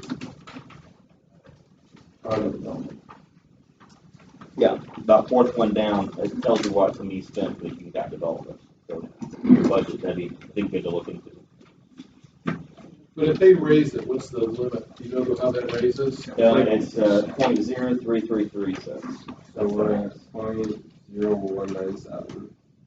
So you did the calculations, I believe, in your little 5-page report, but overall, after circuit breaker, after everything, we would bring in, I think, about 1.6 million Extra? extra a year in CCD. And then 30, does it say we can pay with that? Capital projects? Like IT, a lot of IT is involved with CCD, salaries, computers, those kinds of things. Building? Telephones. Pretty much what it's always been used for, building. Yeah. But you can use it for paving. But we could raise it, I mean, I'm just talking out loud, not that anyone's saying this is happening, but potentially you could raise it. You could raise CCD, it wouldn't affect the general fund levy, the bridge fund, reassessment, wouldn't affect that, or, It would affect our tax. but it would increase the taxes, that's exactly right, but it would create potentially 1.4 to 1.6, is that what I'm hearing? I'd look at that again. I think I have it upstairs, I can grab it. But I think that's something the commissioners can think about, and that's the max they could raise it, right? Correct. Yeah. Yeah, So they could- that's if we maxed out. If we maxed out, because like the bridge fund, I think was something crazy, like the most you could do is double it or something, or half a double it, whatever. Yeah. Yeah, the QCAP development, there's a more Say that again. description. I'll get that. I'll include that We in can here. raise I know it's more levy. defined than that. So, And yes. But I think So that's the tax. you or Susan or someone had already broken it all down and showed what the circuit breaker how loss much was. it and would based if we maxed out. Let's say So we back to did max this CCD. out. This question is if it got maxed out, that was an extra 0.033 or something? So we're at 1.197, we go to 0.033. So, 0.14, Okay, 0.014. okay. And that, if we did the max, is roughly, for our math tonight, 1.4 to 1.6-ish. And that would raise taxes. No, again, we could not do this until 2025. We've already missed 2024's Right. vote. This would be for 2025. Right. rate, so, yes. And by when would you have to do it? May 31st of next year, we would have to have all. I think Mr. Brickner would like to know, in that theoretical, what kind of, I don't know, you want like a $100,000 house? Is it a property, it's a property tax increase, right? So maybe you give us some, when you have a moment to do some math, if we maxed it and you had a $300,000 house, what are we really talking to the taxpayer? Oh, We can do that. yeah, so, So then that way they know, is that, to create 1.4, is it a so like when, staggering number to the like- taxpayer, or is it, when yeah, you, $25 or something? when you did the bond breakdown and you showed that the difference was like that .0044, Yeah. and it would have broke down to But they need to know so $4.21 that they know per it's- person. Yeah. So then they also can make that 8.21 decision. Yeah, I think that's what Message. you, that's all we're looking You're the for. average, We can do this that. is a $300,000 house, this is potentially what the increase is. And what would the benefit, what would we be able to do if we were able to make that? Well, you could potentially say it's 1.5 of paving money. Oh, okay. See, You could, it can't be used for paving. I It's, didn't there's, think so either. there's a more detailed description than what's on page 30. I'll get that. It's It- like, if it's get how about a bond payment? On a project. I'll have to look in there. I've never used CCD for a bond payment. Okay. I, But we could use it to build something. I'd have to look because I know it's pretty kind of specific what it can be used for. So it has to be what the building's being used for, I think. But, I'll look at that. but let's assume for a moment, can we agree that IT, we could use Yes. it by IT? Yeah. Well, if we created it, potentially you could take IT out of the general fund, put them into CCD and free up the general fund money. Yeah. And it's just shifting money around, really. Right. And then it could still pave Right, right. or not, but you're getting, you could move it around to get it to a place, things could come into CCD. I mean, that's ultimately what we did with the first bond. Right. We started off, it was gonna be a foundation bond, it wasn't old enough, so we did lit. Mhm. And then we made the lit payment come out of lit, but then took the things that were that were being paid in lit and swapped it over to the foundation. So it ended up being the same thing, it's just how it got set up. Something to think about. So like, for the purpose of this meeting tonight, which is really good, it opens up your eyes to, like I said, the graphs of what funds are gonna be struggling. Well, it would be really nice to know, okay, here's the funds that are struggling, and here's a plan that, like you said, CCD, we could, if that was maxed out, we could take that, put IT in there, take that, go to the general fund, with the purpose, it can't be Doing spent something else. of fixing maybe health insurance, or Right. roads, or something Right. to do. You're exactly like right. that. But we need to know how much of that we need to do across the board to really kind of going forward and have a plan. Well, I agree. And this Because is. that's just one little piece of, The only two that I'm aware of that we have any control over, this is the most control.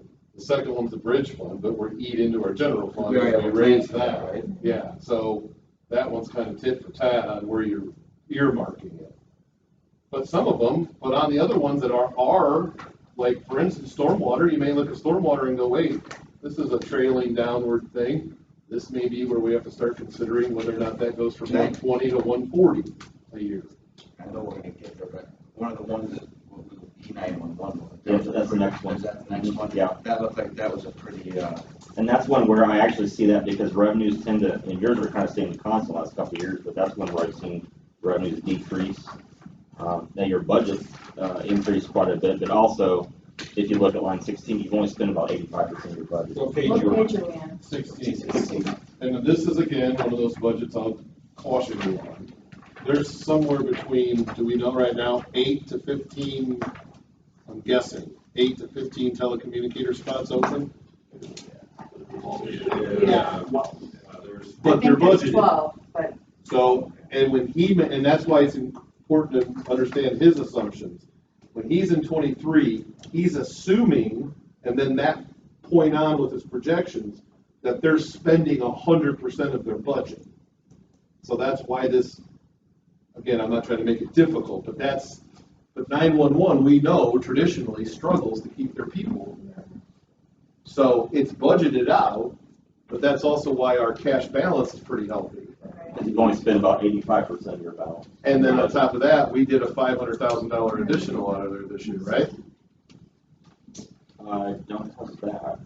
What's the increase or decrease in cash on 495.5? And it looks like personal services, you only spent $2 million last year and your budget 2.4 million. So that's probably just a, That was the Budget. raise, that was the raise. Yeah. That was the raise. Okay. to your point, if, when we're gonna make some changes based upon this, but if you'd like, we can increase the CCD fund, assuming what it looks like, you can increase it to the max, and then showing you moving some expenses from general fund over CCD fund, so you can kind of see what that looks like, not just for 24, but going forward. Yeah, I think a couple scenarios. I mean, I think two places we know we need money is health and paving, just off the top of my head. We can do that. So if we had some scenarios, different ways of putting it together. Also, when you go to lead this out again, I think it'd be helpful if you had, on a single page, you had a category of the healthy funds and the not so healthy funds.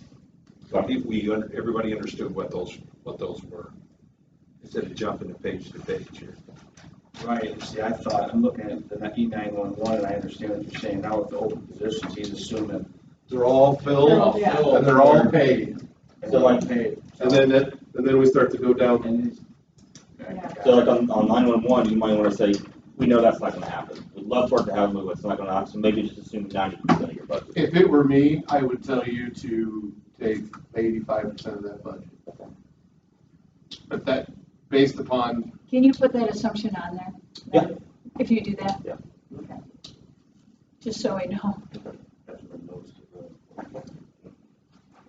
And what I might do when I go back tomorrow, if there's other funds, like, this was the only one we only used 85%, there's other funds we've historically used, Yeah.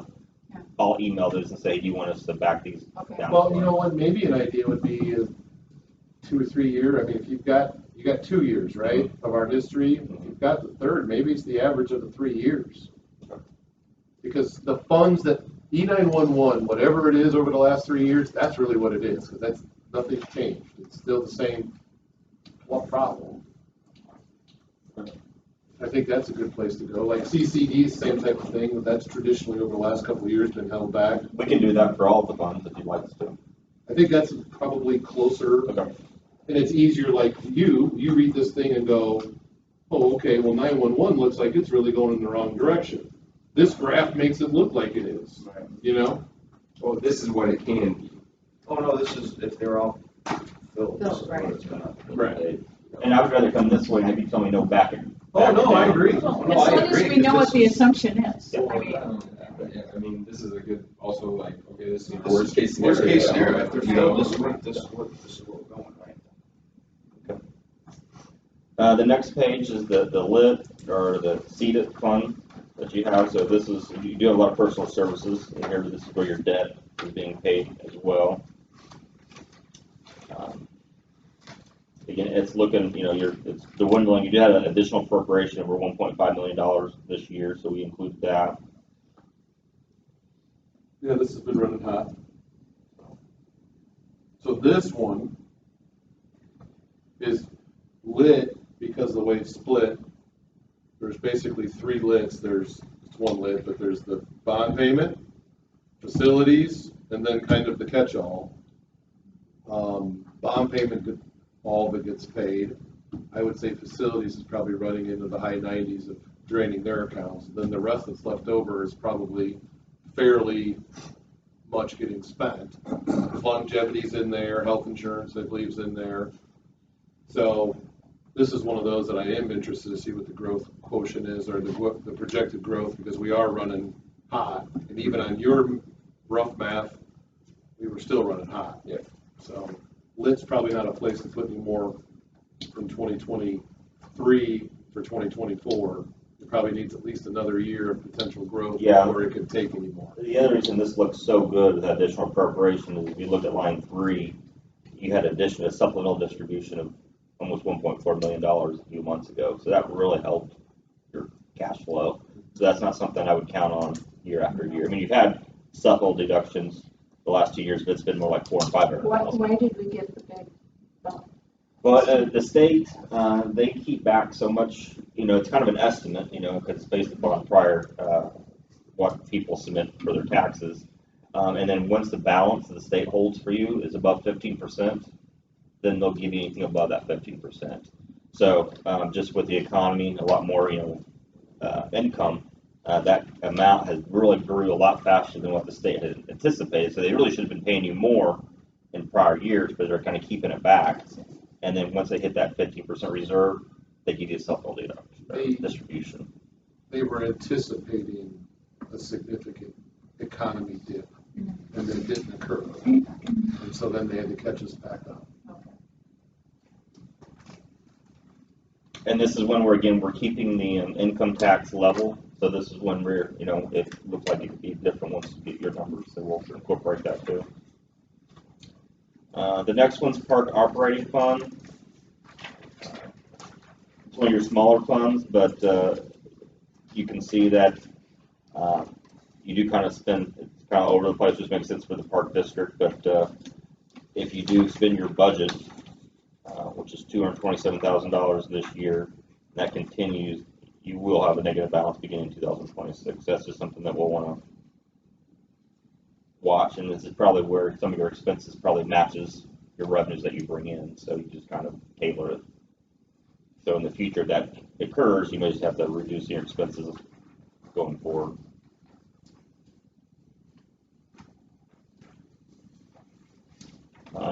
Next one's the Plan Commission, 1180.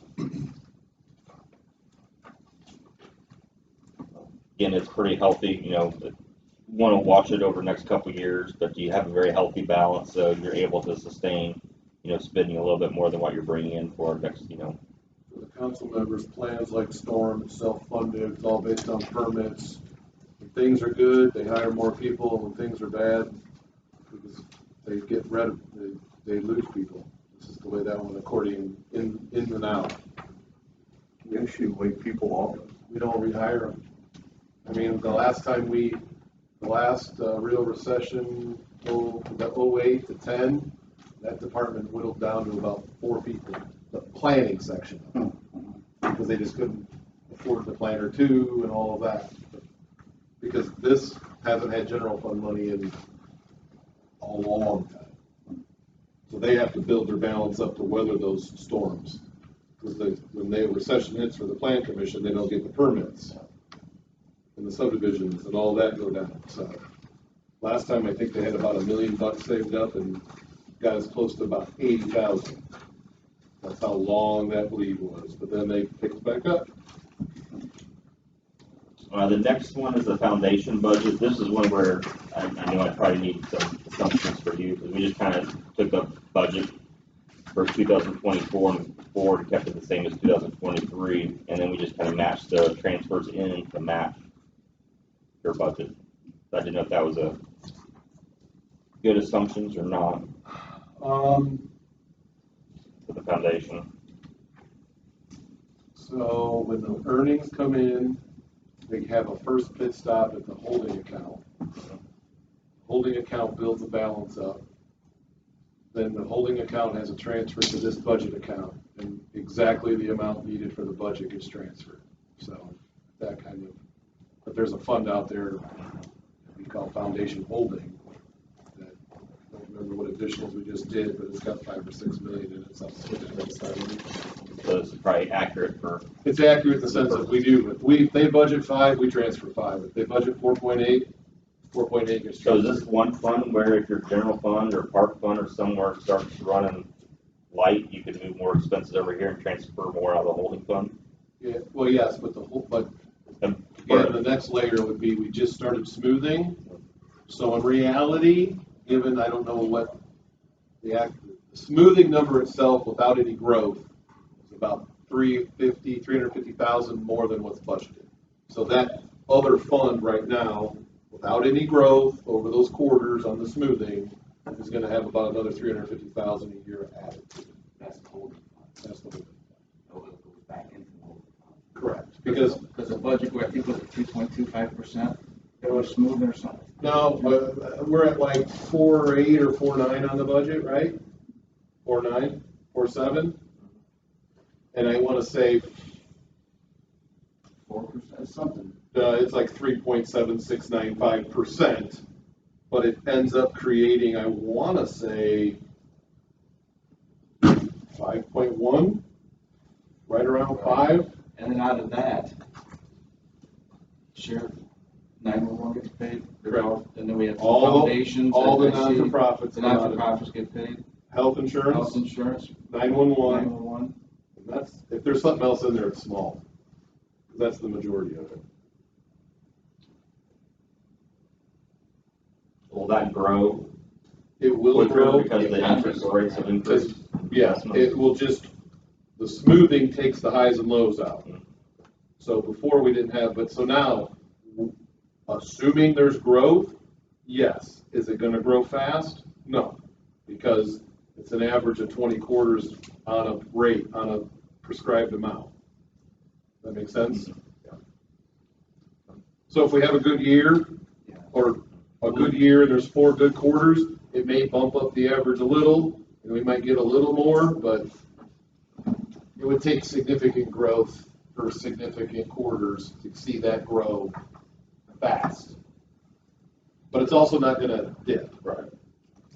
Let's keep moving along. Let's get- don't wanna- The next one's cable franchise fee. There's a very healthy balance there. I don't know if there's any way to move expenses from any general fund or anything to this or not, but it's very healthy. That's what Jim and I buy tacos with. Nobody's screwing around with the franchise. The next is the riverboat money. Again, we kind of kept that constant.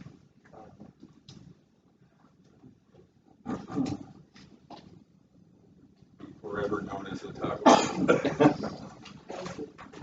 Next one's local road and street. We kind of talked about that. That's kind of a fund that, grows and then, spends on projects as you have it available. The next two funds, we talked about the highway fund, the highway restricted fund. The next is stormwater. So again, that is starting to decline a little bit, but again, we're assuming you spend 100% of your budget. Historically, you haven't spent anywhere near that, so we'll look at that. We need to look at that a little more, because I just want to make sure that some of the influx of capital project money isn't run through their budget to make it look unbalanced. Does that make sense? Mm-hmm. We have to go look at what, I want to make sure none of that money that we've given them to do stuff has gone through theirs, because then that's why it would look like we haven't spent it all, because maybe the project isn't all the way done yet. But this is one of those that, for the floor, I guess, at some point we're probably, I'm not saying we're there now, but we're probably gonna need to look at the potential of raising this. From what are they? Well, yeah, they're basically telling us that now. Yeah.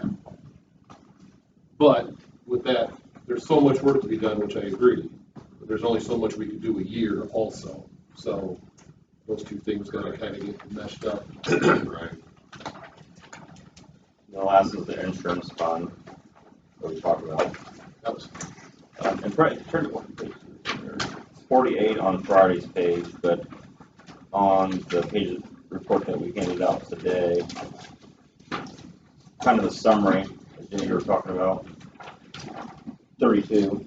Look at page 32. This has all the funds and ending balances. So this is kind of a quick snapshot of all the funds. So, to your point, and we can kind of highlight maybe the ones that are in red are the ones that are unhealthy. Yeah, that would help.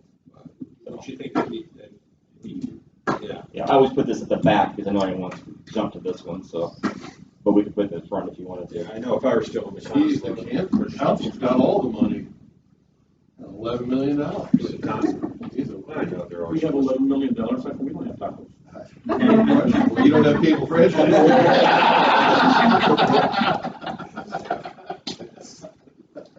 And then page 49, this is also, or 49, 33, yeah. That's where if you wanted to look at the last 2 years, what you spent, what you've actually spent compared to what you budgeted, this is kind of all on one page. So like on your, general fund in 2021, it shows where you spent the 98%, 99% in 2022. So again, 32. Oh, 32. yes, like 30. I think I heard a nine in there too. And then the last few schedules are just your amortization schedules for your bonds. So we include. Well, there's some stuff that we need to, that we need to get from the auditor needs to get from you and move it around. I mean, but what I'm hearing is, we need to be careful for the next 2 years. We need to be careful. Yeah. So the way I was Surgical? The way I was explaining to him earlier, okay, is if we continue on the path that we're set on right now and we continue to grow with them, that's when the negative balances are going to come. Now, if we as a county flatten out and say we're going to sit there at a $45-46 million budget and kind of keep steady at that, that's when those negative funds, those negative scenarios in 24, 25, 26 don't happen. How practical is that? I mean, that's really it for us to say. That's the whole thing is, yes, there's going to be a little bit of due diligence on our part to not go all the way and, spend everything that we can spend. But at the same time, yes, we have to, make sure that we're not, shorting anyone and, making sure that all departments are running, staffed and healthy. But I mean, the health insurance is the 300-pound gorilla in the room. It's always going to be the 300-pound gorilla in the room because it's $10, $11, $12 million of $30 to $5 to $45 million worth of, when you add general fund, lead, cable, CCD, the bigger funds, it's still 25% of it all. I mean, so that's why the attention on the health insurance fund and really getting everyone to really know where we're at, really understand it. Because, some of it is if our employees use the clinic more in health. We have something that we're coming up in our August council and commissioners meeting where the kind of, I'm going to use the wrong term of art here, but kind of like managed care, but it's more like white glove concierge. And that's more, don't be scared by the white glove concierge. This is more or less, if you're on our health insurance and you have a heart problem and you need help, these people make sure you're going to the best places at the best price with the knowledge that we don't want you to go get readmitted. That's where the big costs come from. So, and that has seen, it doesn't reduce this year's health insurance, but what it does is it almost eats the growth factor of your claims. So I think the return on investment that we had on that was about a year and a half before we started making the money back on that part of it. So, but again, if we know the health insurance and we know the overall issue, we also know how aggressive or not aggressive the commissioners have to be with the employees. That's really what it boils down to. But, getting us all on the same page and knowing where it's coming from is the biggest hurdle. Is Franciscan in our, is that kind of our clinic then for the employees in the county? Yes. It's a good clinic. I love Franciscan. Yeah. Personally myself. Yeah, Franciscan is our current clinic provider. And then, And some of the things we found in school corporations is with the high deductibles is trying to get the people to utilize clinics to try and it just, and that's in our, if you don't, if there's no incentive to do it, you just go to any pharmacy, go to any, there's not really an incentive to want to do it. Well, it's got. Now it will be because it's, they But in the cost high some money. deductible, isn't there a website where they can actually shop as well? Yeah. So if they can actually, because the high deductible encourages you to do comparison shopping, and in that case. Which is great because the MRI can be 4,000 here Yeah, and exactly. 2,000 That's here. part You of don't know our- that. Yeah. Like I've asked them and they won't even tell me how much it costs. That's part I'm like, of I'm the trying to be a good UMR. consumer here for my deductible. Yeah. And they're like, well, you'll know when you get the bill. Right. I swear to God. I know. That's not really right, is it? UMR has for our employees as an interface that allows you to get on and do exactly what you're saying. Yeah. If I get an MRI at somewhere local, it's 3,800. If I drive a little bit farther away to a standalone that's doing the same scan, it's 1,800. It shows it there because, look, not to go into a diatribe, it's late. employees that are health insurance connoisseurs, consumers, do much better, which is why the high deductible plan has such a much lower cost. It's not just the deductible. It's the fact that you care because it's coming out of your HSA. So it feels like you're paying for it. So. And that's what we want them to do. Yeah, I But mean, in return, you gotta give those people solid numbers on what it's gonna cost too, which I sometimes feel is hard. Right, and we made sure we've added that to our, well, UMR, to United's TPA, but it's part of the same. So that's available. If you log in as an employee, You can actually see how much. you see where you're at on your Yes. deductible. You can see, you can shop around. You can see how far you are, how not far you are. We made sure, because it's hard for us to scream at employees, not scream, but yell at employees to become health insurance connoisseurs if they get the answer like you get. How much is this MRI? Well, you'll know when you get We get the bill. Right, it's hard to make a decision. Same MRI in Munster, University of Chicago, Children's Hospital in Chicago, Mhm. was read by the same radiologist in Northwestern. One was $1,800, $8,000. That was the difference. And if you don't have any skin in the game, why do you care? I had skin in the game, so I cared, but But if you have it on the high deductible, yeah, you're a little bit more worried about it. worried about it, yeah. Well, my PPO with Social Security hit me feel real good right about now. well, the thing is, I mean, I'm looking at the glasses half full, not half empty. I mean, I think it's really a good thing on our part that we bring in somebody like this and with the assistance of our auditor's office, so everybody understands what we're entering over the next 12 or 24, 32 months, or 36 months. And, you know, a lot of counties don't do that. I mean, they just don't. They just go year to year to year. So we know, and what I'm hearing is we're fine as long as we're Reasonable. and conservative over the next couple of years. We'll be fine. I think the takeaway is the council's got all the money in the general fund. Right.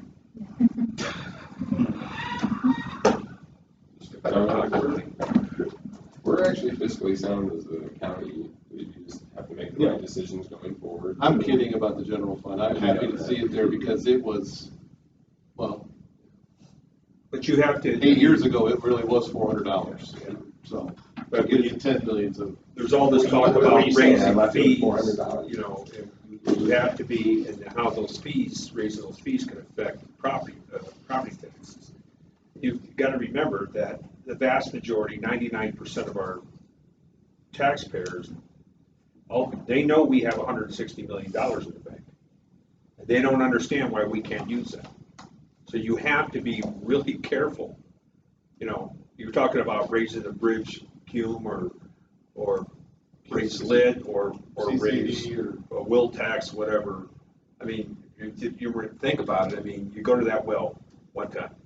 I mean, who's going to let you get away with raising the bridge cume, raising a will tax on top of it? I mean, good luck with that. But it's kind of, I can look at, because I've been following that for a long time, the hospital sales proceeds money, and in a way, it's not really good for us, because we get 5 million, yes, but everybody thinks, okay, there's 160 million in it, you guys will need money, but really, we're getting 5 million a year, which is great to supplement some budgets, but. In my humble opinion, the way lit should, the way foundation should be messaged is the truth. It's already saved, raising 0.25 Taxes. on the lit. Because the lit, what we get on our portion, the 0.25 we get, is about the same as we get from the foundation. If we didn't have the foundation, we've already had to be No doubt there. about it, we'd have to raise taxes. And we'd still be where we're at. Right. We are the lowest county in the state. Right. We are now the lowest. Oh, yeah. You are the lowest. Yeah. And see, when you take that, knowing that we are the lowest, but we are the 6th richest county in the state, you're on borrowed time. Well, the one thing. You really are. You're on borrowed time. I mean, there's only good, unless, and if we ever come away from this conservative approach, not having a will tax, not raising our lid, not having a public safety tax like a lot of counties do now, you're gonna hang on. We'll start bleeding money. There's no doubt about it, because we don't, we keep, because of these caps, it seems like the more, the richer we get, because it just doesn't, it's not, The hard part is getting everyone to understand that, okay, so say over the last, say, 5-6 years, our tax rate has averaged 43 cents. Okay, right now we're at 39. Okay, even if we go back up to 41, 42 with taking some of these things, that's a raise to the taxpayers, yes, but that's still historically less than where we have been. The reason that they are seeing, some of the things is just because the ADs keep going up, and, if that kind of mellows out a little bit more here with the housing, then we're like the Florida of Indiana. But I also think it's, and the reason why I asked after what Mr. Brickner asked was, it's a raise. We are traditionally so scared that as you say it raises, then we just stop talking about it. I think we need to know, like on CCD, and just as a habit, what are we saying? Are we saying it's $40 a year, or are we saying it's $100? And so when we did the referendum, I always said the graph, hey, look at what you have to tell the taxpayer if you want, 10 cents, 12 cents, 15 cents, show us how much it's going to be for the average taxpayer, because if you're looking at $8 a year, people are going to be like, yeah, absolutely. If it's $200, $300, they might. That's different. It's a lot different. Well, I don't know where the break point is. Just to say raise taxes. Yeah, I don't know where the break point is, but if it's $40, I'm not sure the people show up and want, with pitchforks. Well, the other thing, if it's $250 though, they might. The other thing too, though, is it's not just how much we raise it; it's for what and how it should we spend it. Well, the stormwater fee is a good example. Right. It was tough. It wasn't easy to pass. It was a 4-3 vote, but it can only be spent on stormwater. And there's a lot of stormwater. And there was people out there waiting to say we wouldn't, and we never deviated from it, and they've never complained. And you'd be surprised how many of those people that were complaining were living in the cities and towns. Yes. That weren't even going to have to pay for it. But that's all they hear is. right. Well, for a lot of you, 45% of your constituents are already paying the wheel tax. Lepore County had, last year they raised the public safety tax. It meant almost $7 million additional to Lepore County government. And I have some family that live over there, and my brother told me, he probably lives in a house, it's about a $400,000 home, maybe. He said it was a little over $80 a year is what it was costing. But that's what we. And they had no remonstration. Go figure. But it depends what you do with the money and how you portray it. But at the same time, be transparent to the taxpayer, no matter what you do, because no one wants to raise. We can show that impact if we raise the CCD, like we did for the bonds. Yeah, They wanted the 200,000 as a, guide to say what would it cost in the increase from that. And then here's the thing, though, which would get me, though, is you do all that, it goes in the general fund, and then we really don't do what we say we're gonna do with it. We spend it, that's where the taxpayers, that's where you'd have to have a plan and say, this is what we are going to do. And you have some things are easier than others. Right. They are. Some, like a lit increase, that is today's people can come up with whatever plan they want to, but it doesn't mean tomorrow's people can't change it. Right. Stormwater was written in a way that it would take an actual ordinance change to spend that money on something else, because that's how tight we had to make it to get that to go through. Some things you can do that easier with than others. Wheel tax, you could probably tie right to paving or something, right? And then that way people could do it. Public safety tax, you'd have to tie it to something so people knew, and then that's what you spent it on. I mean, I think messaging it is as important as how you put it together. But a wheel tax shows up when you, When you get your car registration, license plate. yeah. So that's different from tax bill. And knowing that it's going directly to roads, and most people don't like the condition of their roads. It's part of the larger plan. Is it a public safety tax? Is it a wheel tax? Is it a CCD increase? Is it one? Is it a little both? Is it one? Whatever it is.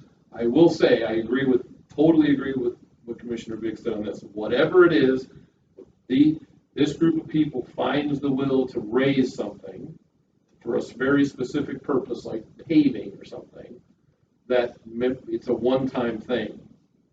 You don't get, it's too difficult to go to the well. Yeah. So you really gotta have your plan together and, And if you look at that, you're off the record. If you look at that, when the tax that makes the most sense for county government as a whole to raise is lit, in my opinion. Because you can do anything with it. which is exactly what he was saying is the hard part to message with it. And that's why I personally don't, because listen, I'm a private sector guy. Government, to me, I don't trust my government with my money. I trust myself with my money.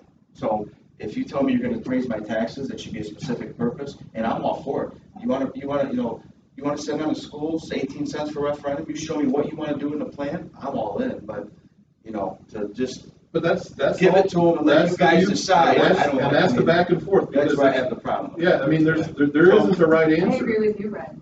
I would much rather as a taxpayer know that it's going to a specific thing. Like how much too. I think both you gentlemen were referring to that, breaking it down into real dollars and cents in terms of what the I average. wish I'd have known taxpayer this before I voted for either one of you. All right. I do have one kind of related to this, as